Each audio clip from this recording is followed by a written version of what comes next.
neighbors, welcome back. We're so glad that you're here. So excited that we get to have another conversation, just trying to glorify God with real people. And today is no exception to that. Today, we have on a new friend of mine. I affectionately call him Trey Sourdough. His actual last name is Thompson, but he's in everybody's phone as Trey Sourdough because he bakes and sells sourdough. And his journey of how he got to starting a sourdough business is so interesting. A 10 plus year journey with cancer led him to a place of not being able to work the traditional 9-to-5 job. And so went to be a stay-at-home dad, found himself with some extra time, got a sourdough starter, and the rest is kind of history.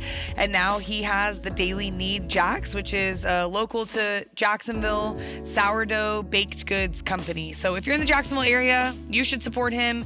You should buy a loaf because they're delicious. And I have one sitting about 10 feet away from me that I'll be enjoying after we record this episode. But our conversation was so good and just so real. Like he's just your average guy. Like he mentions him and his wife, they're just kind of pursuing the American dream. And then 10 years ago, cancer halts him in his tracks, and it's changed him in many ways. And but he's refusing to live with the victim mentality. He's refusing to wear cancer as a badge of honor, and instead, he just views every day as a gift, and that he's gonna be humbled by life and just get out there and love people and try and bring some joy to their life. And he does that through sourdough and through conversations and all of that. So such a refreshing conversation and just such a simple reminder that we're not defined by our circumstances. And even in the hard seasons, God is still faithful and there's still something in it. And so I hope you enjoy it. And don't forget, we just launched our new merch. So if you haven't grabbed your new t-shirts, go ahead and do that at theneighborspodcast.com. And lastly, this episode is brought to you by our incredible corporate sponsors. The first one being Grounds of Grace. The next time you're looking for a great cup of coffee with a great local cause attached to it, make sure to check out Grounds of Grace Coffee Company here in Jacksonville. Grounds of Grace Coffee Company is the for-profit to their nonprofit Sponsored by Grace, which has been serving in the Jacksonville murder capital 32209 for the past 6 years, fighting for the gospel to be delivered into some of the hardest communities in the city. Grounds of Grace is widely known for their popular lattes, shaken espressos, fun seasonal drinks, and their iced plant-based refreshers. Check them out on Instagram at Grounds of Grace Jax or at one of their 5 locations in Jacksonville. This episode is also sponsored by Lay Construction. Lay Construction is a full-service general contractor specializing in commercial interiors. Whether your project is office, retail, hospitality, faith-based, or industrial, Lay Construction services all market types. The company is Jacksonville-based and dedicated to serving Northeast Florida by delivering the highest quality work in the industry. For any of your construction needs, Lay Construction is your team. Check out some of their completed projects on Instagram at Lay, that's LAY_construction, or online at lay-construction.com. All right, neighbors, whether you're on your drive, whether you're walking the dog, you're doing your laundry, whatever it is, I pray this conversation blesses you in a big way. Here it is with Trey Sourdough. Do you serve too? I do, yes. Are you still able to? No. Oh. So, yeah, not really. Yeah. My brother got married in Puerto Rico last weekend, and as for like a big thing, I went out with them, but he had to help me down to the beach and get all over the rocks, and I was able to stand up and surf, but it's not the same.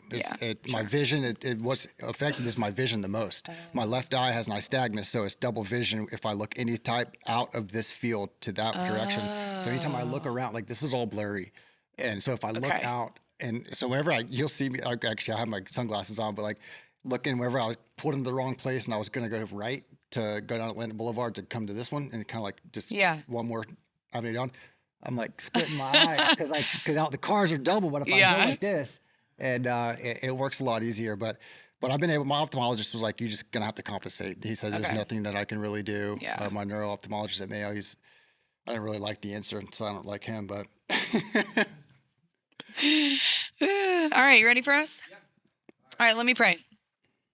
God, thank you. Thank you for Trey and his story and his life, and that, for some reason, God, I'm just so blown away by the way that you bring guests here into this space. And for some reason, you have us here now. And I'm believing that there's someone out there that's going to hear Trey's story and is going to resonate with it and is going to be changed by it. And so, God, I just pray that you'd give us the words, give us wisdom and discernment as we chat. And ultimately, God, we just want to glorify you and make much of you. And the way that you work, you've chosen to work in and through people to give yourself glory. And so we just pray that that would be true today as we share stories and talk about hard things. And God, I pray for healing over Trey's body in the name of Jesus. And I pray that we haven't yet seen the miracles you're going to do in him physically, and we're believing for that. And so would you do the thing that only you can do, whether it's through medicine or surgery or prayers, whatever it is, your supernatural touch would be on him, and you would continue to heal him inside and out in whatever way you see fit. We love you, Lord. It's in your name we pray. Amen. All right. Trey, welcome to the Neighbors Podcast. Thank you for having me. Yeah, thanks for being here. I affectionately call you Trey Sourdough because we're going to get into it, but you own a sourdough business. And the first time I was chatting with a friend about you, and I was like, I think he needs to come on the Neighbors Podcast when I started to hear your story. And she sent me your contact info, and it was Trey Sourdough. So you've just been in my phone as Trey Sourdough. And then I learned, when I sent you the questions for the podcast, and I put the name at the top, and I wrote Trey Sourdough, and then realized I sent it to you, and I was like, oh, I'm so sorry that your identity is Trey Sourdough. But I feel like you resonate with Trey Sourdough. 100%. Yeah, that's a compliment. I'm so glad that you're here. There's so much to unpack with your story and what you're doing now with sourdough, so we'll get there. But first, tell us just a little bit about your testimony. Like, how did you meet Jesus? What did that look like? What were you like before? What were you like after? Tell us your story. Yeah.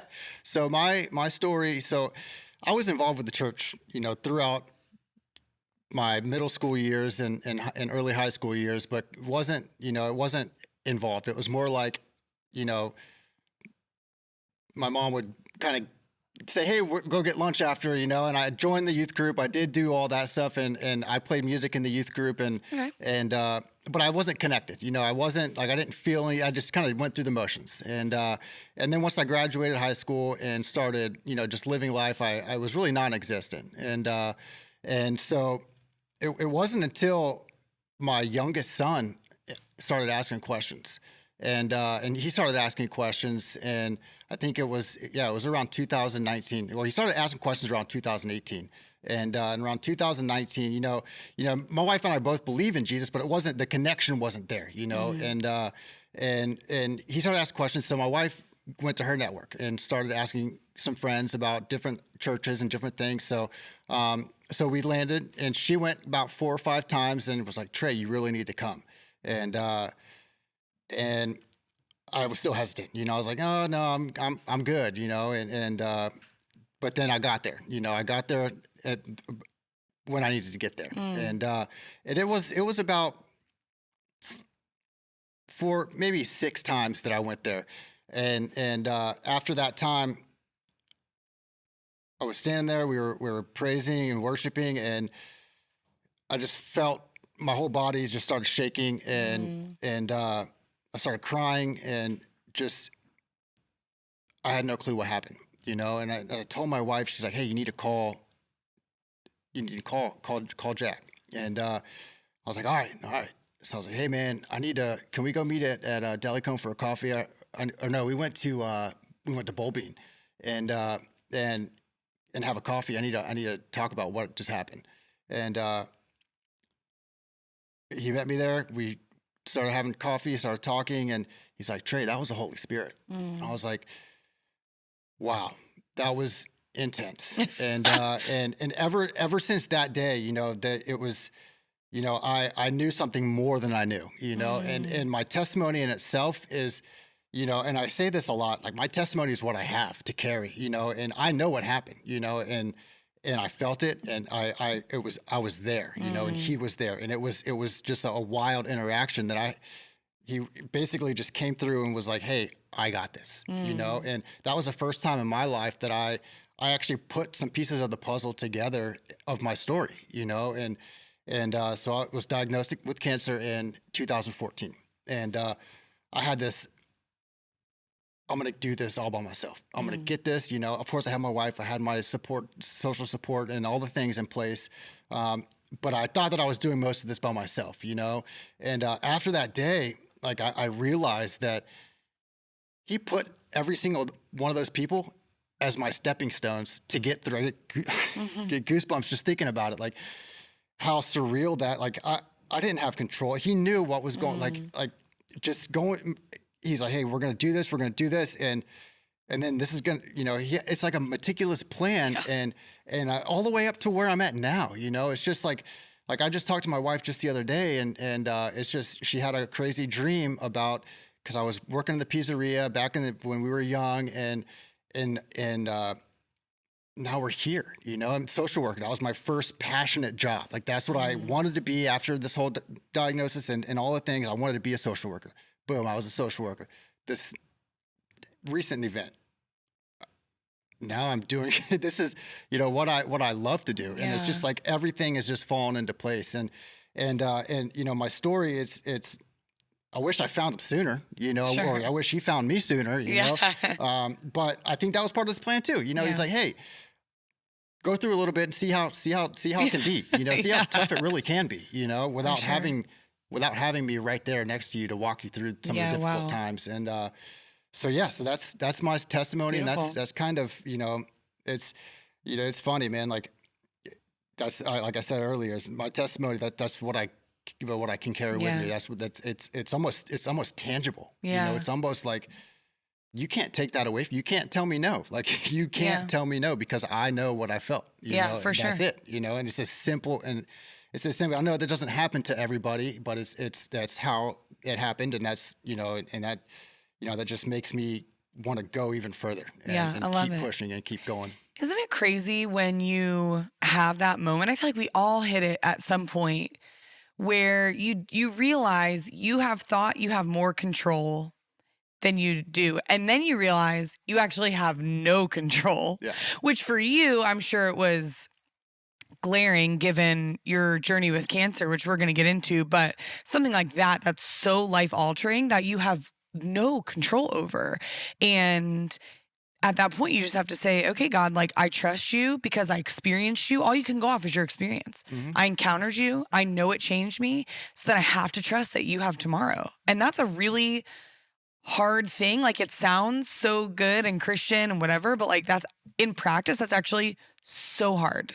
Did you experience that? Like that being hard to trust God? Yeah. I mean, it's still to this day, still to this day, it is tough. It's tough to what I call turn it over. I have no control over what's going to happen the next hour, like it's so many different variables in life and we all walk a different life. We all have, something that I learned early on is, this is kind of, I told you earlier, I go off on little tangents, but this kind of, it's relatable. After my first situation with cancer, I saw somebody who was jogging on the side of the road, and I realized, I was like, you can't judge anybody. Like everybody's going through something, and it's kind of like it's intertwinable to everybody's going through something, right? So take it at surface level and just love them, and they could be on their 10th mile or they could be on their first mile. It really doesn't matter. Why are they walking? Why are they running so slow? But that's just, when it comes to the day in and day out of not knowing what the next step is that's part of the cool thing about life. That's and being humble enough to do that, to turn it over, to say, hey, I don't have this. I need to stop.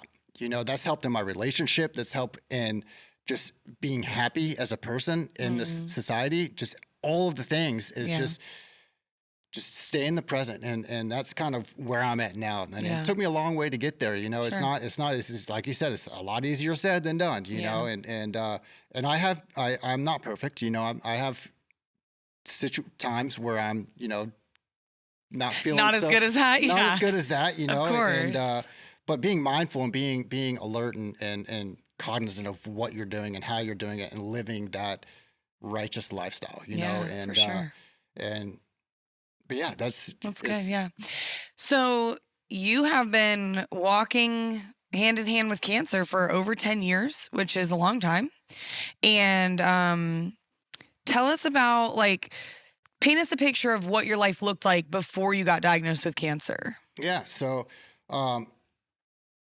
before I got diagnosed with cancer, I was diagnosed when I was 26. I'm 36 years old now, and life before cancer was busy. I mean, life's always busy. Mm-hmm. It's just funny, the grass is not greener on the other side, but I was able to do a little bit more things, but life in general, I had a son, I had a wife, I was in school, and I was working, so I was the American dream, right? Yeah. I was doing the things, and then I wanted to keep doing those things, that. So as far as,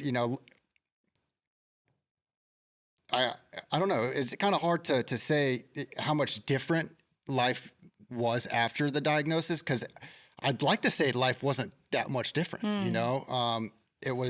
It was like, I had different discussions. I was involved in different groups. Like now I'm part of an adolescent and young adult cancer survivor group. I'm on the board of directors, so that looks a little different because I would have never formulated that. But I surfed, I skated, I did a lot of working, did a lot of schooling, and that was kind of like what we were up to at that time. That was where we were at in our life, as far as getting our family together and really trying to level up, and just really focus on that. And but I still had time to go skateboarding and do the things that I love to do. Yeah. But even after the diagnosis, I wasn't really skateboarding and doing all that stuff too much, but we were still trying to level up. We always still tried to keep bettering ourselves no matter what. And so as far as life before cancer, I like to say it wasn't that much different, and that's the kind of, it's almost, cancer's not going to change me, and that's kind of my mentality on this whole situation. It's not going to take me, it's not going to put a label on my head and say, hey, I'm this, I can't do that. Come on. That's kind of where, as much as as much as I want it to be different, it's not. Yeah. But it's I think it's great. I think, I'm not saying getting cancer is great or going through all of this stuff is great, but it's very, like I said earlier, humbling. It's very, kind of puts me in my place. Sit down. Let me keep working. Yeah, for sure. And what do you think? So, I mean, cancer has physical implications. Although you didn't experience many physical impacts until later on in your journey. Yeah. So my first surgery, I had like a mini stroke in 2014 after the surgery. So I had hemiparalysis on my right side. I did some occupational therapy and I recovered from that pretty well. Still had some slight balance stuff, but I could still skateboard, and I could still go out surfing. It wasn't as good and comfortable as it used to be, but I was still able to do all those things and do what I used to do. I just took it at a different speed. But yeah, this surgery was definitely a little bit different. Yeah, physically. Yeah. I don't know if it was the age. You're getting old now. Getting older, yeah, as sad as that is. But yeah, restate the...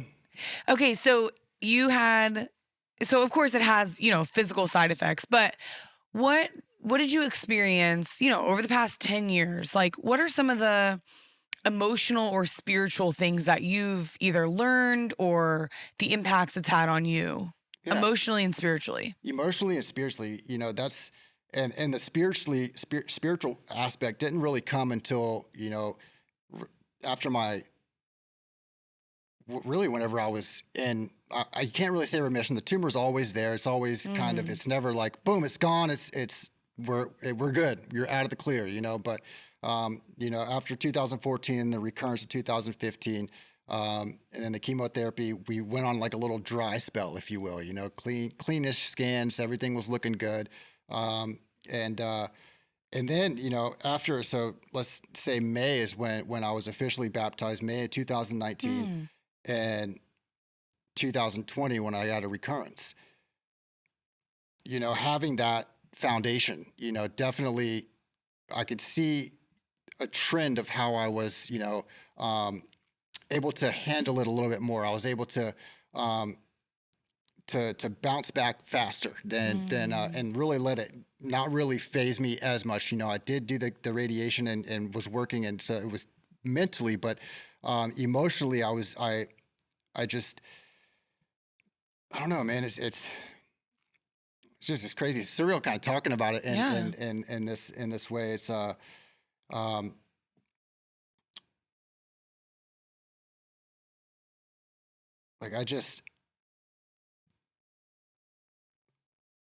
like just knowing that he has a plan, like knowing that he has a plan. And of course, like there are times in that moment where I'm like, why, but I always, and that's where I always go back and I have to really sit down and close my eyes and just say, okay, there's something bigger, there's something in it. I'm like my 9-year-old, he wants the fast rewards. He wants the instant gratification all the time. And that's kind of like how I want it in the sense of this situation. I want me to say something and then him to react right then and there. But that's not the way it works. It's on his time, and that's tough sometimes to really go through. So you have to sit back and be patient and kind of, what I've realized is it takes a lot of action. It takes a lot of doing to get right, and that of course you have to do something to get something right. That's kind of a common sense act. But when it comes to my spirituality and how to, I can't just sit there and just pray. I want this. I want that. Why am I? It's just show up, do the things, and be that better person. And things will work out, to an extent, to how it's kind of supposed to work out. And that's, that's where that's like my emotional and spirituality is really just, I have to sit down and really slow down, and slow down. And really after this last one, once I quote unquote retired, it's, slowing down. Like, I'm busy with the sourdough baking and the bread and all that stuff, but it's my kind of speed, I can turn it on and off when I want to. And I'm at my house, I'm doing all the things, like, it's checking all the boxes, and I'm just able to slow down and be present. And that's all that he wants out of me is to be present, not for me, but also for him and with him. And it just makes everything so easy, or not so easy, easier to deal with all the stuff that goes on. Cause people do ask, like, how do you feel like it's an attack? Do you feel like, how do you keep doing what you're doing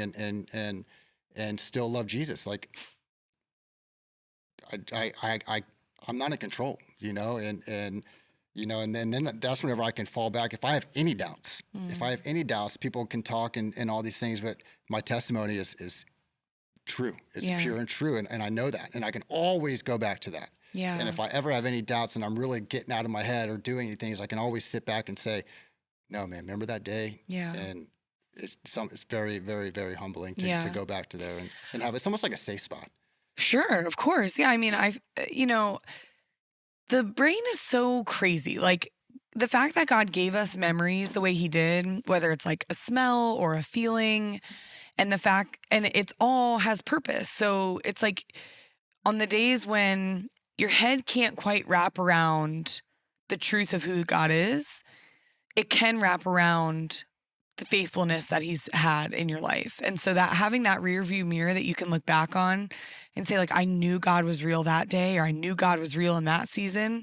So that can carry me through this season when it doesn't quite feel real, and doesn't quite feel like he's good still.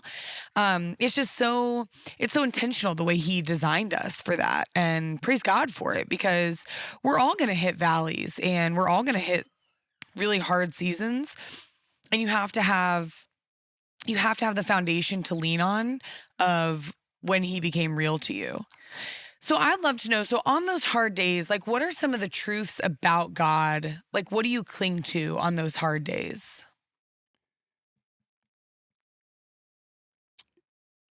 Granted, I know that my wife will always love me, unconditionally, but, that's one of the biggest things that I cling on is the fact that he is there for me through thick and thin, through no matter what I do, is he will always be there. And if I'm truthful and I'm doing my part, and then he will always be walking side by side, and that is I think that's the biggest thing for me, is really understanding that, and it sounds simple, just do good and be good, but in this reality of all of the things coming at you all at full speed all the time, it's very hard sometimes to really just stay focused and stay centered and not veer off the track and miss your morning devotional or miss the things. But it's kind of cool. Like I feel it, whenever things aren't going my way, I take a look and I kind of reflect a little bit and what did I not do, and, okay, I didn't do this. So you can kind of feel when your routine gets off but yeah, just knowing that he is there and he's bigger than me. He gave his life for me. Like that's the ultimate sacrifice, right? Like that is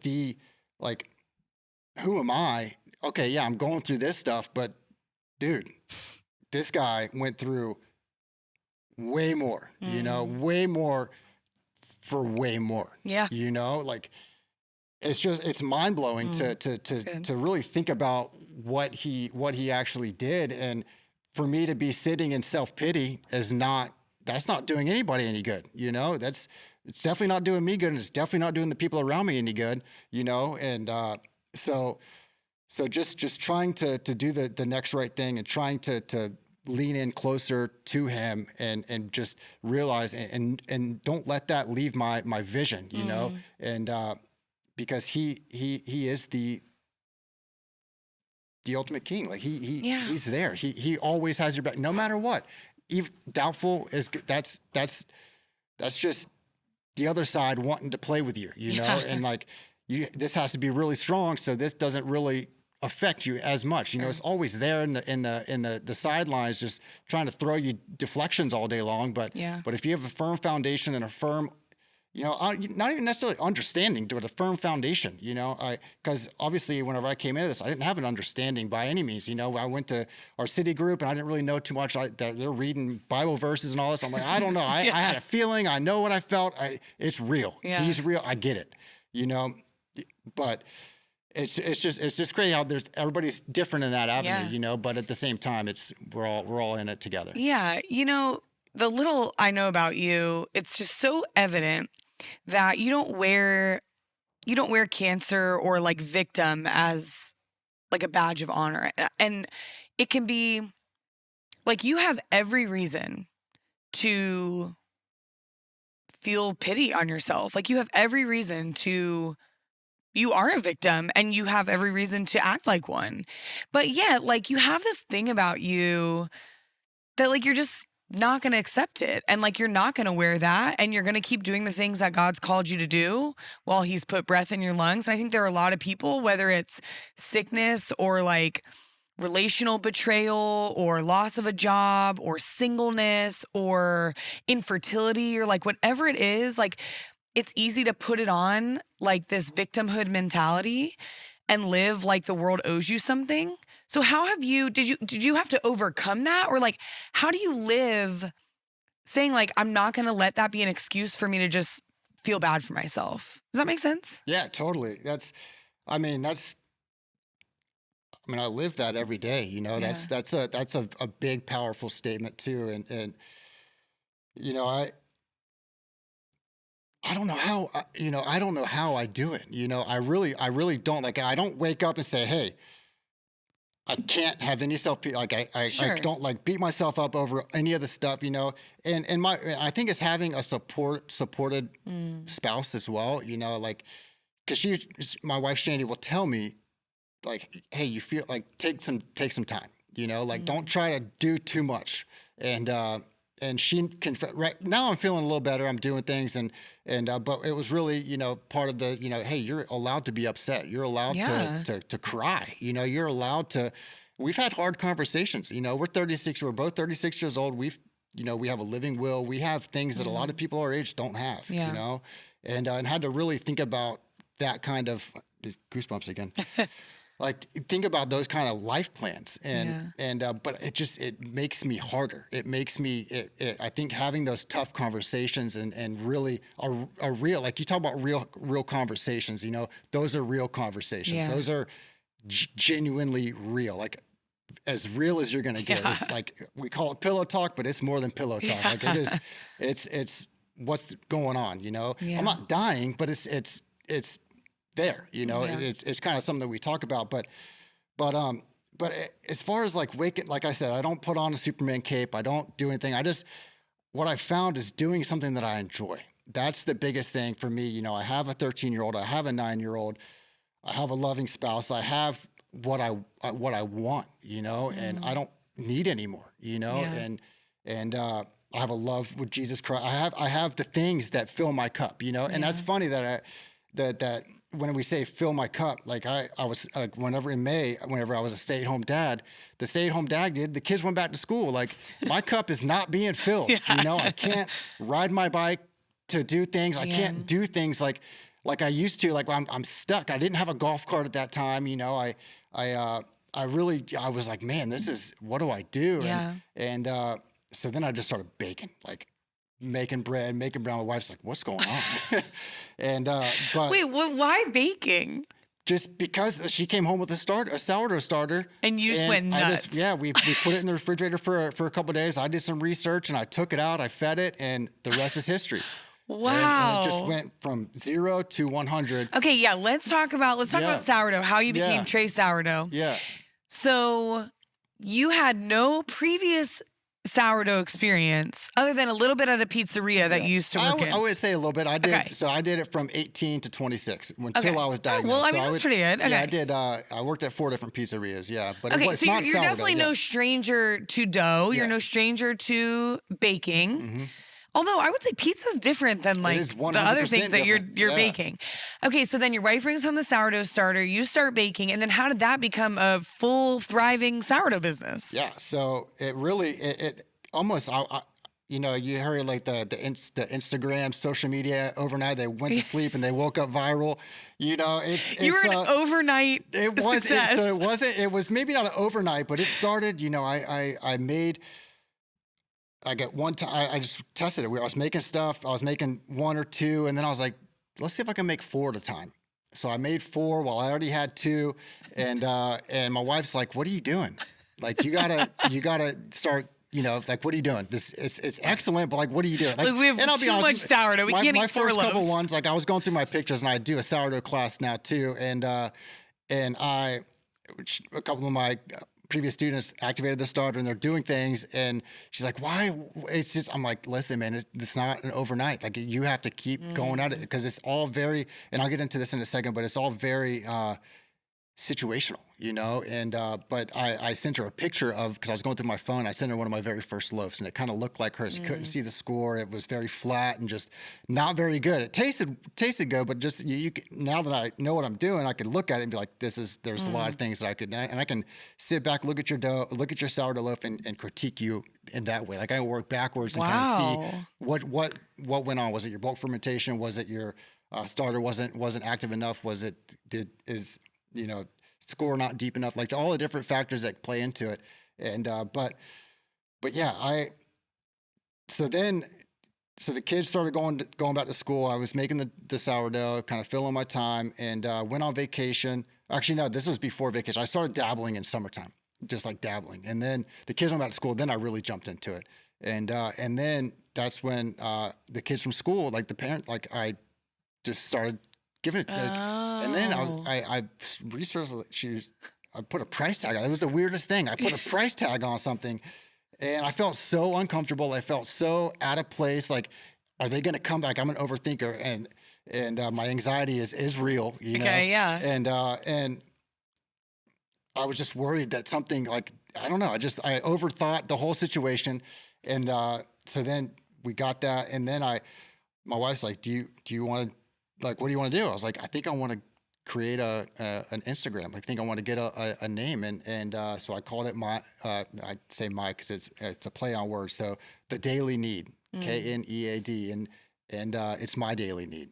This is my daily need to keep me happy, to keep me moving. As we talked about earlier, that's how I get through, and not like I don't have a scan until March, but that's just going to help me out. This is really going to keep my mind at ease. Sure. I don't know about my wife's, but it's going to keep my mind at ease. Okay, so you bake all of it at home? I bake, so I do. Yeah, so I bake. I have a capacity. So it all started out with Instagram. Like, it was just Instagram. My wife built me a spreadsheet. She's IT, so she built me a spreadsheet with pivot tables, and I'm like, I don't know what's going on here, but she's like, just put the names and contact stuff in here.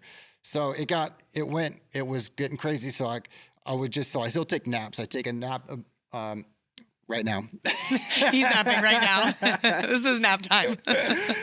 And but yeah, so I still take naps, and part of this whole baking stuff was for me to really work on my boundaries, and work on like, it's almost like a personal development as well. So like, I'm not doing, let's try to focus on something a little more practical, so working on my boundaries, and part of my boundaries was saying no, and saying, hey, I don't have availability. Next week is the next. So, but I was taking orders while as I'm taking my nap, and not like my Instagram is blowing up, and I'm like, yes. And then I wouldn't put them in my Excel spreadsheet. So they'd be showing up in my house, and it was just like, but they were all, it was all cool. I mean, I guess it's not all cool, but it's not like, it's not a real bit. It's a big, I'm super, but long story short, my wife built me a Google Doc, and this Google Doc so Instagram is my front door. And then I talk to them, and then they go to my Google Doc, fill it out, and then I have their contact information. Then I text them, and then they're locked in. After that, the link is itself. It's always updated. It'll always have my availability, so I don't have to worry about. Oh yeah. Well, actually, I have to change. I have to take dates off and all that. So once I hit my capacity of 27 orders, I take it off, and that's 27 items, because that's all that my oven. I have 2 Dutch ovens, and I just burn 27 is a lot of items a day. It is. But I can cook the focaccias and the cinnamon rolls. I can cook 4 cinnamon rolls at a time, 4 focaccias at a time. Yeah, so tell us, okay, so if someone's not familiar with sourdough, like, what kind of things are you making? Yeah, so I do sourdough loaves, artisanal plain sourdough loaves, but I also do inclusions. So rosemary, garlic, jalapeno cheddar, which is our family's favorite. Yes. Everything bagel seasoning, and then I'll do some seasonal. So actually, I have a honey oat right now too that was seasonal, but we kept it on. It's super good. Yum, yeah. And then like double chocolate espresso for seasonal. I took that off already, and pumpkin with maple syrup. That one was good. It was a pain in the butt to shake because it was so with the sugar and stuff.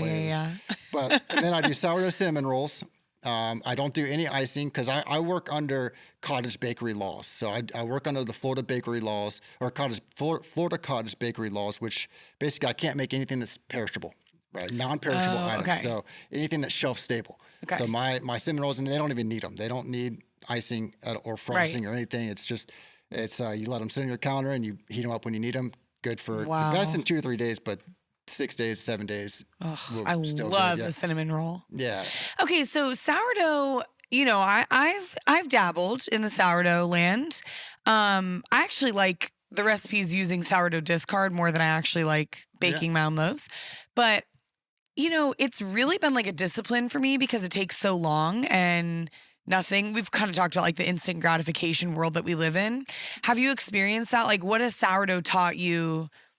I don't know, like, that are parallels to like the gospel, or is there anything beyond just baking sourdough that you feel like it's taught you? One of the biggest parallels is kind of what we were talking about earlier, is that you have to slow down. Like there is no, I know that we were just talking about instant gratification, but there is no, like, it's not, you got to wait and kind of see, like, every time I take that lid off of the first bake, of the lid off after it's been in there for 20 minutes, after I've waited, 24 hours since I started it. It's always, no matter how long I've been doing it, the first one of the morning is like, oh, okay, cool. This batch is going to be good. Yeah. And one of the things, is fascinating about sourdough, and why I love sourdough so much, is that it keeps me sharp. It keeps me going. It keeps me like making pizza, making the discard stuff, right? You like the discard recipe. I like them. They taste good, but they're not fun. You know, I don't like making, I can make brownies. I can make cookies. Yeah. It's not, I mean, not to belittle it. There's not much like sourdough. There's so much to it. Like every day I have to like, shoot, it's 68 degrees outside. Like I have to. Oh, you got to do some chemistry. I got to formulate what I'm going to do. Hey, where am I going to ferment this in my house? Like so that I can have it ready in a certain amount of time. Cause I still got to do stuff, you know, like I can't just like sit there. You know, one of the biggest things I learned is don't let the dough control you. You know, you can control the dough to an extent. You know, it's still a living organism, it's still all those things, but they have a mind of its. It has a mind of its own. But that's what I love about it. I love every day it's different. Every day my routine looks a little bit, and throws my wife for a lead. She's so 1 + 1 is 2. Sure, you know, she is sure. math. She's IT. Like it has to have an answer. I'm like, babe, it's, you know, it was 4 hours yesterday. It's 5 hours a day. You know, it was 5 hours today. Yeah, it's 32 degrees. It's 12 hours now. You know, I'm sorry, but but no, but I love it, man. I'm at home. I'm at home with the kids, and they love it too. Like you're like, oh, Dad's doing sourdough again. You know, it's just like, I'm like, yeah, come over here. Do they hop in and help you? My oldest one will, and as you heard me talking about pizza night from my youngest, he's gonna make. Your youngest was demanding your pizza dough. Yeah. So he was supposed to make dinner on Wednesday night, and so he's making dinner tonight, and he's like, you didn't. Your 9-year-old is? With our help, yeah. But, oh my gosh, that's incredible. We make them so that whenever they get home from school, they are doing something. And you know, you can feel so, you know, like, wow, I'm about to be on a podcast, and then nothing will humble you quite like your kids calling you 5 minutes before we record saying, Dad, you didn't do the pizza dough. Like, it's so real. Like, that's what happened right here. That's you know? Literally, yeah. As we're walking in, and I almost was like, I'm not going to answer it, but because it was my wife, but it was my youngest calling me on my wife's phone. And my wife knew what I was doing, so I thought, I was like, I know who this is.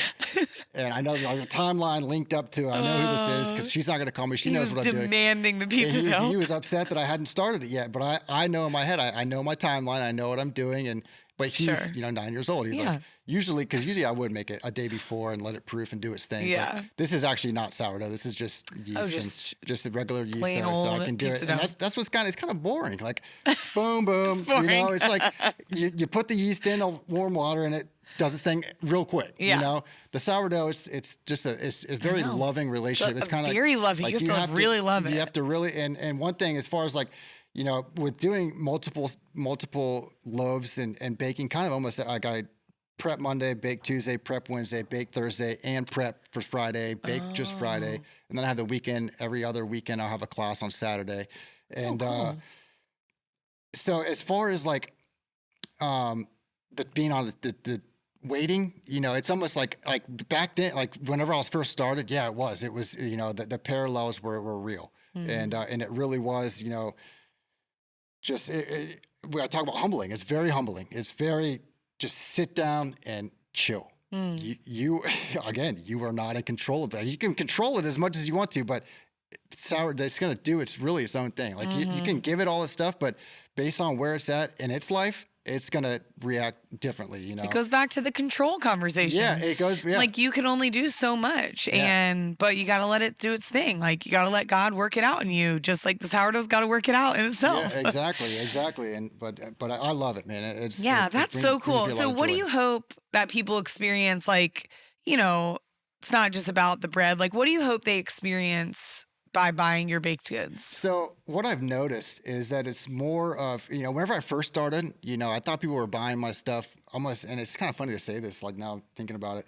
almost as like sympathy, like almost like I was doing a fundraiser. Like, hey, here's my fun. I'm doing this, and I genuinely thought that I was just, people saw me and it just was just going to front load, and then it was going to fizzle out, you know, and just kind of stop. But I'm at 65% existing customers and still going. Like, wow. The Google Doc's awesome. You can see all this. You can see all this stuff. But now it's full circle. I'm seeing and meeting the most unique individuals, and they genuinely care about my situation. It's empathy. They feel it, and they want to support me in any way. And it's good stuff. It's gut healthy. It's excellent product, but it's kind of like a full circle. And I'm meeting people at all stages of life. You know, it got me here. Another thing where Jesus is just he's handing me things. Like they're working wonders. Like I just giving me, like I got a text message earlier about, you know, doing some fundraiser for guana and stuff like that. And doing, you know, it's just wild. Like the stuff I'm going to a field trip with my son in kindergarten to guana. Like never would I thought that it would like intertwine. Like, yeah, I've lived here my whole life. I know where Guana State. I've been to the state park, you know, but insignificant. But like as full circle as this is, it's wild how, you know, it's just, I'm where I'm supposed to be. That's as real as I can say it. I am exactly where people are like, you should do a pop-up. This is it. This is where I'm supposed to be. If that's what I'm supposed to do, it'll work itself out. Yep. It'll work itself out. Someone will say, hey, I will, you know, I've already formulated, but. Okay. So where can people find you if they want your bread? All right. Yeah. It's through Instagram. That's it. You know, Instagram is the Daily Need Jacks, right? The Daily Need Jacks. Okay. Yeah. And and they should buy your bread. I mean, it sounds like you might have a wait list, but yeah. So really, I try to keep it. You know, I wouldn't call it a wait list. I would call it. And really, I've been pretty good about it.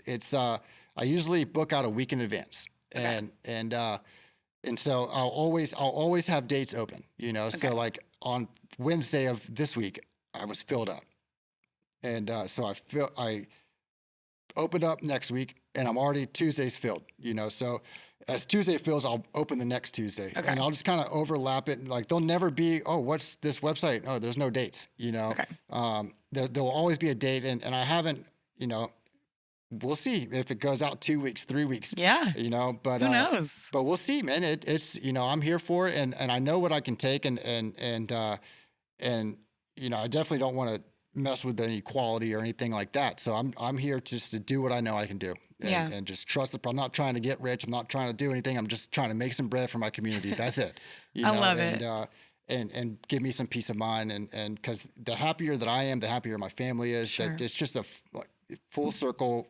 It's everything that's supposed to happen right now that in the season of my life. So I love it, Trey. Well, I'm so excited for you and I'm just blown away by, you know, in the face of what a lot of people would just take as beat down after beat down of just your walk with cancer, how you're just not taking it as a limiting factor. Like even before we started recording, you said like, you walked in with a cane and you said, all I have to use is the cane. Like you didn't view it as like, oh, but I have this cane. Like even just the way you said it was like, and all I have is this cane. And that's so inspiring. Like your outlook on life. And I think anybody in any season can see you and see that Jesus has changed you and that you don't live for yourself and you don't live for the temporary things because you just know that there's something bigger and that oozes out of you in every way. So I can't thank you enough for taking the time to come drive your golf cart all the way over Atlantic Boulevard to be here on the podcast. But I just so appreciate it. Yeah, I'm sure she's listening. So thanks, Trey. You're very welcome. Thanks for listening. We'd love for you to join us in The Neighborhood, our Patreon community. It's a space for the good, the hard, and the hilarious. A place where real life happens. It's $5 a month or any additional amount you choose. You'll get a podcast episode once a week from Caitlin and I, plus additional videos, early access to events and merch, and more fun things we'll do along the way. So come join us by going to patreon.com/neighborspodcast and sign up. We'll see you in the neighborhood. And if you enjoy Neighbors, we'd love for you to leave us a 5-star review anywhere you listen to the podcast, or subscribe and give this video a thumbs up on YouTube. Sharing is the best way to help our conversations make it into more corners of life. To grab your favorite Neighbors merch or resources, you can head to our website, theneighborspodcast.com. Neighbors is produced by Logger Creative, audio by Taylor Minning, and music by Austin and Lindsay Adamak. See you next time.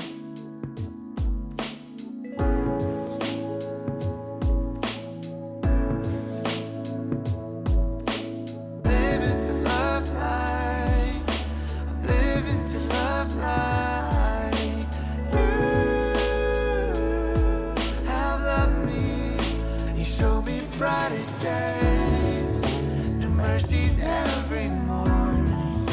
You never shy away.